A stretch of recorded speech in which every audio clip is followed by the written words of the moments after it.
Tiruvallur talk உங்களை வரவேற்கிறது. Leve Palestina och krossa sionismen. Leve Palestina och krossa sionismen. Leve, leve, leve Palestina. Leve, leve, leve Palestina. Leve Palestina och krossa sionismen. Leve Palestina och krossa sionismen. இப்போது மூன்றாவது காரணமான T-shirt அணிவதற்கு அச்சம் என்பதை பார்ப்போம். நமது ஆசீவக சமயத்தையும் கடவுளரின் விஞ்ஞான தொழில்நுட்பங்களையும் அழித்தவன் நமது எதிரி என்பதால் இதை அணிந்தால் அவர்களின் மூலமாக உங்களுக்கு ஆபத்து ஏற்படுமோ என்ற அச்சம்தானே. அதற்கு சத்திய யுகத்தில் வாய்ப்பில்லை என்றாலும் இந்த அச்ச உணர்வை நீங்கள் வெல்ல வேண்டுமானால் சில அப்பட்டமான உண்மைகளை நீங்கள் அறிய வேண்டும். கடந்த 4 ஆண்டுகளாகத்தான் யூதர்கள் பற்றி இதுவரை உலகம் கண்டிராத செய்திகளை எனது ஆய்வுகள் வெளிப்படுத்தின. 1918 முடிந்த முதலாம் உலகப் போர் 7500 ஆண்டுகளுக்கு முன்பு நிகழ்ந்த இராமாயணப் போரின் ரிப்பீட் தான் என்று ஏற்கனவே நிறுவினேனல்லவா? அதாவது ராமனை 7500 ஆண்டுகளுக்கு முன்பு இராமாயணப் போரில் கொன்றதற்கு இன்றுள்ள உலக மக்களை யூதன் பழிவாங்கிய நிகழ்வுதான் முதலாம் உலகப் போர். முதலாம் உலகப் போருக்கான இந்த உண்மை காரணத்தைக் கண்டது நான் ஒருவர் மட்டும்தான். இதை ஏன் நான் இங்கு குறிப்பிடுகிறேன் என்ற காரணத்தை இந்த விடியத் தொகுப்பின் 3ஆம் பாகம் உங்களுக்கு உணர்த்தும். அந்த முதலாம் உலகப் போரில் 4 கோடி வீரர்கள் மாண்டனர். அதைவிட பன்மடங்கு எண்ணிக்கையில் வீரர்கள் உடல் ஊனமுற்று தமது எஞ்சிய நீண்ட வாழ்க்கையை வாழ்ந்து மாண்டனர். 2009 முடிந்த ஈழப்போர் இலங்கையின் 2ஆம் இராமாயணப் போர்தான். அந்த 2ஆம் இராமாயணப் போரில் ஈழம் சிறிய நிலம் என்பதால் போரில் பங்கேற்காத மக்கள் உட்பட 2 லட்சம் பேர் கொல்லப்பட்டனர். ராமனுக்கு 1 லட்சம், லட்சுமணனுக்கு 1 லட்சம். இதுபோன்ற இராமாயண ரிப்பீட்டுகளை இந்த உலகம் உள்ளவரை கொடிய மனநோயாளிகளான யூதர்கள் திரும்பத் திரும்ப நிகழ்த்தி மகிழ்வார்கள். 1945 முடிந்த 2ஆம் உலகப் போர் 5100 ஆண்டுகளுக்கு முன்பு நடந்த சகுனியின் மகாபாரத போரின் ரிப்பீட்டு தான் என்றும் நான் ஏற்கனவே நிறுவியுள்ளேன். இதில் 8 கோடி பேர் மாண்டனர். இதைவிட பன்மடங்கு எண்ணிக்கையில் வீரர்கள் உடல் ஊனமுற்று தமது எஞ்சிய முழு வாழ்க்கையையும் வாழ்ந்து மாண்டனர். மகாபாரத போரில் சகுனி கிருஷ்ணனின் அணு விஞ்ஞானத்தை கைக்கொண்டு அணுகுண்டு போட்டதை இன்றைய சகுனியாகிய ஒப்பன்ஹீமர் கிருஷ்ணனின் அணு விஞ்ஞானத்தை திருடி அணுகுண்டு செய்து ஜப்பானின் மீது வீசி ரிப்பீட் செய்திருந்தான். 2ஆம் இராமாயணத்தை ஈழத்தில் 2009 நிகழ்த்தியது போல 2ஆம் மகாபாரதத்தை தென் தமிழகத்தில் நிகழ்த்தும் அங்கமாகத்தான் குமரிக்கண்டத்தை குறிக்கும்படி பெயரிடப்பட்ட கூடங்குளத்தில் சகுனியை குறிக்கும்படி ஒவ்வொன்றும் 1000 மெகாவாட் திறன் கொண்ட 6 அணு உலைகளை கட்டியுள்ளான் இந்திய பிராமணன். அதாவது தென் தமிழகத்தில் அணுகுண்டு வெடிப்பதற்கு பதிலாக இந்த அணு உலைகளை விபத்தால் வெடித்தது போல சித்தரித்து வெடிக்க வைத்து 2ஆம் மகாபாரத போரை நிகழ்த்தி குமரிக்கண்டம் அழிந்ததைப் போன்ற ஒரு அழிவை தென் தமிழகத்தில் நிகழ்த்த திட்டமிட்டிருந்தான் பிராமணன். இந்த சதியை நான் அம்பலப்படுத்தியதால் அவனால் தமிழகத்தில் 2ஆம் மகாபாரத போரை நிகழ்த்த இயலவில்லை. இப்படி நடக்கும் என்று எதிர்பார்த்திருந்த யூதன் அதற்கு பதிலாகத்தான் மகாபாரத போரில் இங்கு அழிந்திருக்க வேண்டிய பொதிகைமலை குருகுலத்திற்கு பதிலாக தமிழகத்தின் மிரர் சைட் ஆன பாலஸ்தீனத்தில் குருகுலத்தை குறிக்கும்படி ஆசான், சாசான், காசான், காசா என்று பெயர் சூட்டப்பட்டுள்ள பாலஸ்தீனத்தின் தென்மேற்கு பகுதியான காசாவில் அங்குள்ள குழந்தைகளைக் கொன்று 2ஆம் மகாபாரத போரை நிகழ்த்தி கொண்டுள்ளான் யூதன். அடுத்து 1700 ஆண்டுகளுக்கு முன்பு பரசுராமன் நிகழ்த்திய கலவரப் போரைத்தான் 2019 3ஆம் உலகப் போராக நிகழ்த்த முயற்சி செய்து கொண்டுள்ளான் யூதன். அப்படி முன்பு உக்ரேனும் இப்போது இஸ்ரேலும் முயன்றும் இவை பிராந்திய போர்களாகத்தான் நிகழ்கின்றனவே ஒழிய உலகப் போர்களாக பரிணமிக்கவில்லை. மேலும் காசா போர் தொடங்கிய நாளிலிருந்தே இஸ்ரேல் படுதோல்வியை சந்தித்து வருகிறது. இப்போது யூதன் போடும் திட்டங்கள் அனைத்தும் தோல்வியை சந்திப்பதை காண்கிறோம். இப்போது நடப்பது யூதனின் கலியுகம் அல்ல, தமிழரின் சத்தியயுகம்தான் என்பது இதன் மூலம் நிரூபணமாகிறது. யூதனின் எண்ணப்படி இந்த உலகில் 2 மரபினங்களே உள்ளன. ஒன்று யூத இனம், மற்றது தமிழினம். உலகில் உள்ள ஏனைய மொழியினங்கள் எல்லாமே தமிழ் மரபினத்தின் கிளைகள்தான்.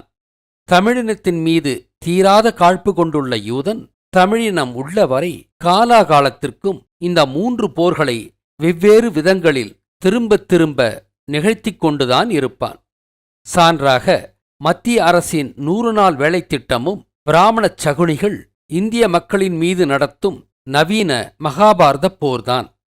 கௌரவர்கள் பாண்டியர்களை மட்டுமல்ல, அவர்களின் விவசாயத்தையும் அழிக்கத்தானே மகாபாரத போர் செய்தனர். இந்த 100 நாள் வேலைத்திட்டம் செயல்படுத்தப்பட்ட பிறகு இந்திய விவசாயம் மிகுந்த நெருக்கடிக்கு ஆளாகி உள்ளது. 100 நாள் வேலைத்திட்டத்திற்கு செல்லும் ஆட்கள் மரத்தடியில் அமர்ந்து 2 மணி நேரம் பொழுதை கழித்துவிட்டு கூலி என்ற பெயரில் விவசாயத்தை அழிக்க தங்களை அறியாமலேயே லஞ்சம் பெற்றுக்கொண்டு வீடு திரும்புகின்றனர். இதனால் வேலை செய்து கூலி பெறும் விவசாய வேலைகளுக்கு பெரும்பாலும் ஆட்கள் கிடைப்பதில்லை. விவசாயம் நாசமாகிக் கொண்டுள்ளது. இப்படி ஆகும் என்று திட்டமிட்டுத்தான் இந்த திட்டத்தை கொண்டு வந்தான் பிராமணன். 100 நாள் வேலைத்திட்டத்தில் உள்ள 100 என்பது மகாபாரத கௌரவர்களைத்தான் குறிக்கிறது. ஆக மேலோட்டமாக பார்த்தால் ஏழ்மையை விலக்க 100 நாள் வேலை கொடுக்கிறான் என்று பிராமணன் நல்லது செய்வது போலத்தான் தெரியும். ஆனால் இதுபோன்று நல்லதாக சித்தரிக்கப்படும் பிராமண திட்டங்களை செயல்படுத்தினால் கேடுதான் விளையும். பரசுராமனின் கலவர யுத்தத்தின் ரிப்பீட்டாக பிராமணன் செய்த இன்னுமொரு செயலையும் இப்போது பார்ப்போம். செல்போனில் பலான விஷயங்களும் இருப்பதால் பிள்ளைகளிடம் செல்போனை நாம் கொடுப்பதில்லை, கொடுக்கவும் கூடாது. ஆனால் பரசுராமனின் பெயரால் பள்ளிகளை மூடிவிட்டு செல்போன் மூலமாக பிள்ளைகளுக்கு பாடங்கள் நடத்தினான் அல்லவா யூதன். பிள்ளைகளுக்கு பாடம் நடத்துகிறோம் என்ற பெயரில் செல்போனை பிள்ளைகளுக்கு கொடுக்க வைத்து அதன் மூலம் பலான விஷயங்களை பிள்ளைகளை பார்க்க வைத்து பிஞ்சிலேயே அவர்களை கெடுப்பதுதான் யூதனின் திட்டம். ஆக யூதன் செய்வது நல்லது போன்று தோற்றமளிக்கும், ஆனால் அவை நமக்கு கேட்டைத்தான் கொடுக்கும். இப்படியாக நம்மோடு வாழ்ந்து கொண்டே நமக்கு கேடுகள் செய்பவன்தான் யூதன். டிமானடைசேஷன், அபரிமிதமான ஜிஎஸ்டி வரிகள், பெட்ரோல் விலை உயர்வு, ஸ்வச் பாரத் போன்ற அனைத்தும் இந்திய மக்களை கெடுக்கும் பிராமண சதித்திட்டங்கள்தான். ஒவ்வொரு ஆண்டும் பட்ஜெட் தயாரிக்கும் முன்பாக இந்திய நிதி அமைச்சர் பட்ஜெட் தயாரிக்கும் அதிகாரிகளுக்கு அல்வா கிண்டி கொடுப்பது வழக்கமாம். இனிப்பு கொடுத்து பட்ஜெட் தயாரிப்பதை தொடங்கலாம். அதை நாம் விமர்சிக்க முடியாது. ஆனால் ஒவ்வொரு ஆண்டும் ஏன் இந்திய நிதி அமைச்சர் அல்வாவை மட்டும் கிண்டி கொடுக்க வேண்டும்? அதாவது நிதி அமைச்சகம் தயாரிக்கும் பட்ஜெட் என்பது இந்திய மக்களுக்கு கொடுக்கும் அல்வாதான் என்பதை பிராமண மனநோயாளிகள் இந்தச் சடங்கின் மூலம் மறைமுகமாகச் சொல்கின்றனர். இப்படி தாங்கள் செய்பனவற்றின் உண்மைத்தன்மையை மறைமுகமாகச் சொல்வது யூத மனநோயாளிகளின் அடிப்படை இயல்பு. அனைத்து வளங்களும் கொண்ட இந்தியா ஏன் ஏழ்மையில் உழல்கிறது என்பது இந்த அல்வா பட்ஜெட் சதியின் மூலமாக இப்போது புரிகிறதா? உத்தரப்பிரதேசம், பீகார் போன்ற பகுதிகளிலிருந்து பல கோடி மக்களை தமிழகம் உட்பட்ட இந்தியாவின் தென் மாநிலங்களில் இறக்கிவிட்டுள்ளனர் இந்த மனநோயாளிகள். இதனால் உண்டாகப் போகும் எதிர்கால சிக்கலை நீங்கள் உணரவில்லையா? இந்தியாவில் ஃபெடரல் கான்ஸ்டிடியூஷன் இருந்தால்தான் இதுபோன்ற சதிகளிலிருந்து நாம் தப்பிக்க முடியும் என்பது புரிகிறதா? ஒற்றை இந்தியா என்பது பிராமணனுக்கு மட்டும் பயன் கொடுக்கும் அமைப்பு என்பது புரிகிறதா? அடுத்து பிராமணனின் சடங்கு கொலைகள் தொடர்ந்து நடந்து கொண்டிருப்பதை பார்த்து கொண்டுதானே உள்ளீர்கள். இளைஞர்கள் சாராயத்தாலும் போதைப் பொருளாலும் திட்டமிட்டு சீரழிக்கப்படுவதை பார்த்து கொண்டுதானே உள்ளீர்கள். காசாவிலே சொந்த மண்ணில் வாழும் பாலஸ்தீனர்களின் அடுக்குமாடி கட்டிடங்களின் மீது வந்தேறி யூதன் குண்டு போட்டு தகர்த்து அவற்றை தரைமட்டமாக்கிக் கொண்டுள்ளான். அவற்றைக் காணும்போது நமக்கு பதைபதைக்கிறது. அதேபோன்று தமிழகத்தில் நடந்தால்தான் உங்களுக்கு சொரணை வருமா? நாம் வாழாவிருந்தால் அதுபோன்ற ஒரு அழிவும் இங்கும் நடக்கும். ஈழத்தமிழரின் மீது 2009 பிராமணன் குண்டு போட்டதை மறந்து போனீர்களா? 2004 கிருஷ்ணனின் தங்கையின் பெயரிலுள்ள சுமத்ரா தீவுக்கருகில் கடலுக்கடியில் அணுகுண்டு வெடிக்க வைத்து சுனாமி உண்டாக்கி சுமத்ராவில் சில லட்சம் பேர்கள் மாண்டு போனது மட்டுமல்லாமல் தமிழ்நாட்டிலும் இலங்கையிலும் 1,00,000 தமிழர்கள் மாண்டது உங்களுக்கு நினைவில்லையா? இப்படி நம்மோடு வாழ்ந்து கொண்டே நமக்கு தொடர்ந்து தொல்லைகள் கொடுத்து கொண்டுள்ள சதிகாரர்களின் அடிமைகளாக இன்னும் எத்தனை காலம்தான் மண்டியிட்டு கிடக்கப் போகின்றீர்கள்? தமிழர்கள் தங்களை அறியாததால்தான் இந்த அடிமைத்தனத்திற்கும் ஏழ்மைக்கும் பஞ்சப்பராரி வாழ்க்கைக்கும் பழகிவிட்டனர். எனவே தமிழர்கள் தங்களை அறிவதுதான் தங்களை விடுவித்துக் கொள்வதற்கான முதல் பணியும் முக்கிய பணியும் ஆகும். இது ஜனநாயக காலம் என்பதால் தன்னை அறிந்த பெருவாரியான தமிழர்கள் தம்மை விடுவித்துக் கொள்வது மிக எளிது. அதனால் தமிழரை தம்மை அறிய வைக்கும் அந்த முதல் பணியை போர்க்கால அடிப்படையில் நிகழ்த்துங்கள் என்றுதான் உங்களை நான் அழைக்கிறேன். ஆனால் இந்த போர் ஆயுதப் போர் அல்ல, அறவழிப்போர்தான். இலங்கையில் விவசாயம் செய்யும் அனுமதிக்காக 10,000 ஆண்டுகளுக்கு முன்பு அந்த முருகனே கூட ஆயுதப் போரைத்தான் நடத்தினார். அந்த சூரசம்ஹாரப் போரில் முருகனோடு இணைந்து போரிட மறவர்களான தேவர்கள் விரும்பிச் சென்றார்கள் அல்லவா? அவர்களில் பலர் வீரமரணம் எய்தியும் இருப்பார்கள் அல்லவா? தமிழகத்தில் விவசாயம் செய்யும் அனுமதிக்காக 5,000 ஆண்டுகளுக்கு முன்பு அந்த கிருஷ்ணனே கூட ஆயுதப் போரைத்தானே நடத்தினார். அந்த மகாபாரத போரில் கிருஷ்ணனோடு இணைந்து போரிட பாண்டியர்களும் ஆயர்களும் விரும்பிச் சென்றார்கள் அல்லவா? அவர்களில் பலர் வீரமரணம் எய்தியும் இருப்பார்கள் அல்லவா? நமது கடவுளர் அன்று மனிதராக இருந்தபோது நிகழ்த்திய இந்த போர்களை எண்ணிப் பாருங்கள்.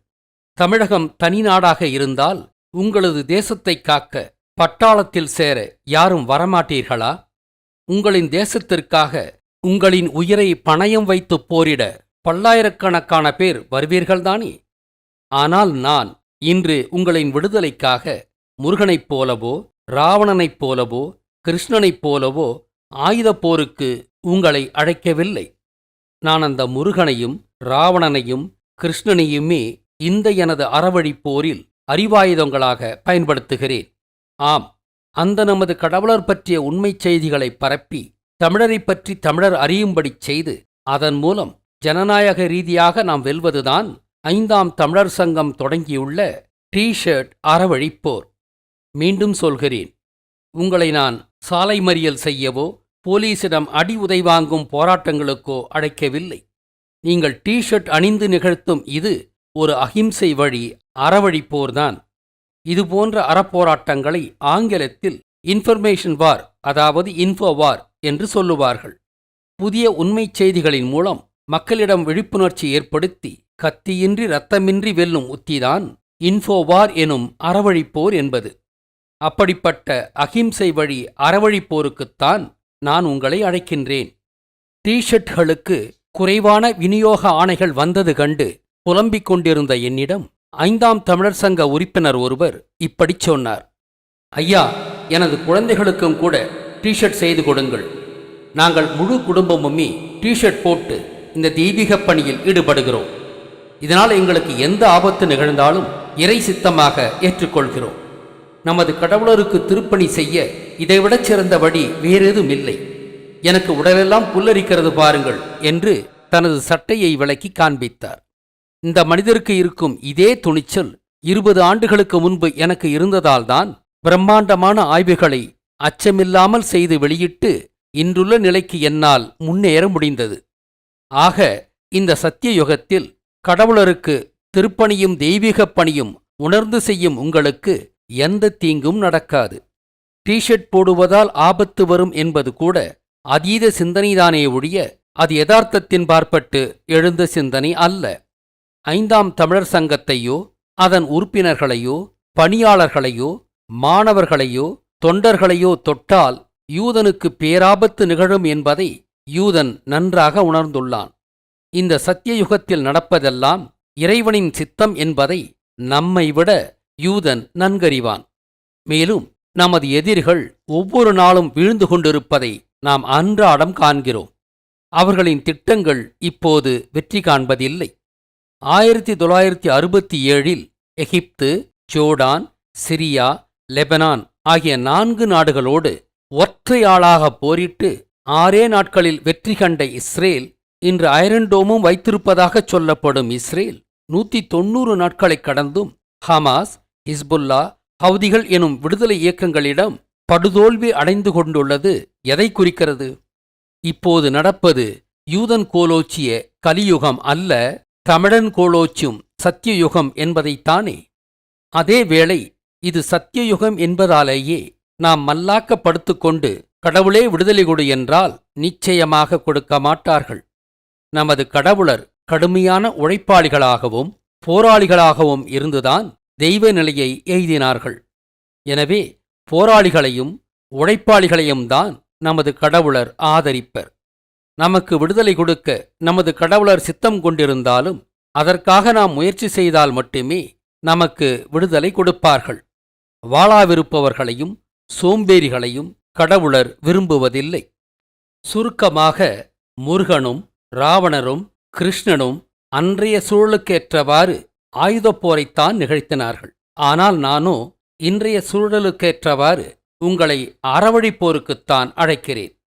நமது கடவுளரையே அறிவாயுதமாக பயன்படுத்தும் அறவழிப்போருக்குத்தான் உங்களை நான் அழைக்கின்றேன். இது ஒரு லோ ரிஸ்க் வார்ஃபேர். இதிலும் பங்கேற்க அச்சப்படுவது ஆண்மைக்கு அழகல்ல. கடவுளரின் மீது அசையாத நம்பிக்கையோடு களத்தில் இறங்குங்கள். 5ஆம் தமிழர் சங்கம் வழங்கும் அறிவாயுதமாகிய அந்த ஷர்ட்டுகளை அணிந்து அறவழிப்போரில் பங்கேற்பவர்களுக்கு கடவுளரின் பாதுகாப்பும் அருளும் நிச்சயம் கிடைக்கும். 5ஆம் யுகமான சத்திய யுகத்தில் 5ஆம் தமிழர் சங்கம் மேற்கொள்ளும் இந்த அறவழிப்போர் தமிழருக்கு மட்டுமல்ல, இந்த உலகுக்கே யூதர்களிடமிருந்து விடுதலை கொடுக்க இருக்கிறது. இதில் பங்கு கொண்டு வரலாற்றில் இடம்பெறுங்கள். 5ஆம் தமிழர் சங்கத்தின் பணியாளர்களின் எண்ணிக்கை குறைவு என்பதாலும் நட்சத்திர ஆய்வு முடிந்த பிறகே காலண்டர் தயாரிக்கத் தொடங்கியதாலும் காலண்டர் விநியோகம் சற்று தாமதமாகிவிட்டது. இந்த வார கடைசியில் காலண்டர் அனுப்பி வைக்கப்படும். நிலைமையை புரிந்து கொண்டு சற்று அமைதி காருங்கள்.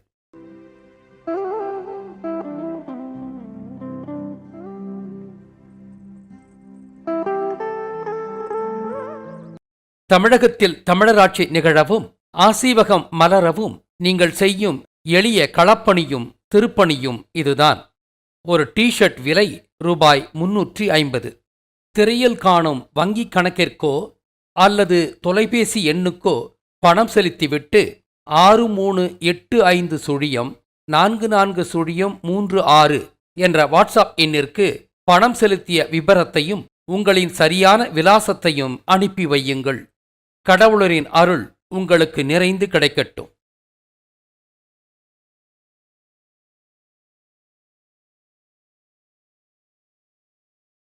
Subscribe and share this video.